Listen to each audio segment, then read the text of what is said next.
This is the dramatic moment a senior Russian war general was brutally killed in a huge car bombing in Moscow. Lieutenant General Yaroslav Moskalik, 59, was taken out in a suspected assassination after a car laden with deadly explosives and shrapnel exploded next to him. Images show how Volkswagen Golf was left decimated in Balashikha in Moscow region at around 10:40 a.m. today. The car was quickly engulfed in flames as thick black smoke billowed into the air. Moskalik, who had recently been promoted by Putin, was said to have been walking past at the exact moment of the explosion and was thrown several meters across the path. Traces of IED striking elements were reportedly also found at the scene. The power of the explosives uncovered was the equivalent of more than 300 g of TNT, Russian emergency services say.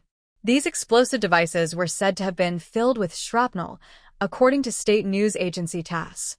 2 others were also seriously injured, unconfirmed reports say.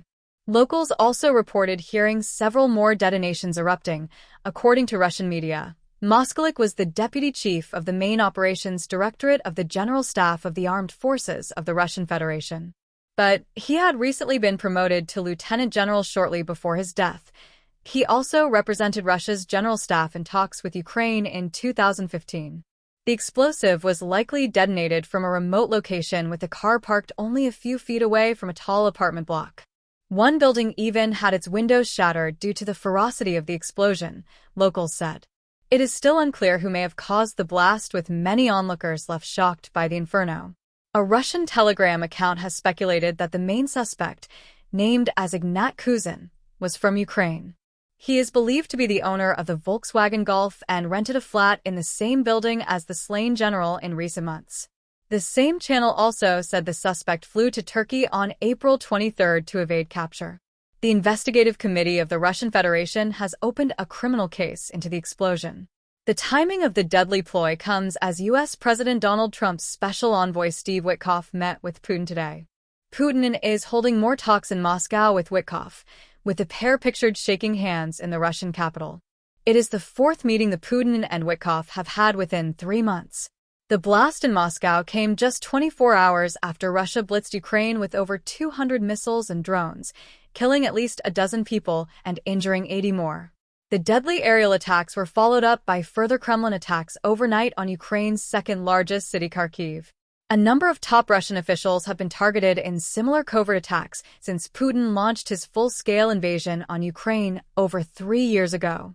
In December, a bomb planted in an electric scooter blew up a top Russian general accused of masterminding the use of chemical weapons in Ukraine.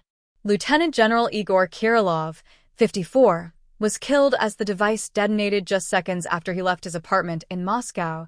Ukraine's intelligence services said they were behind the blast at the time, as Britain's MI6 revealed it helps Kyiv with covert action. Last November, another top Putin commander was taken out by a car bomb. A graphic video showed how Russian naval commander Captain Valery Trankovsky was blown up in a fiery inferno. Trankovsky's legs had blasted off in the explosion, and he died from combined injuries and profuse blood loss. The commander has been the highest-ranking naval officer to be killed on the edge of Russia since the invasion started. Back in July, Andrei Torgashov, 50, jumped into a Toyota Land Cruiser Prado, which quickly exploded, leaving his legs blown off. Russian authorities suspected the blast north of Moscow was likely linked to the war in Ukraine and was treated as an assassination attempt.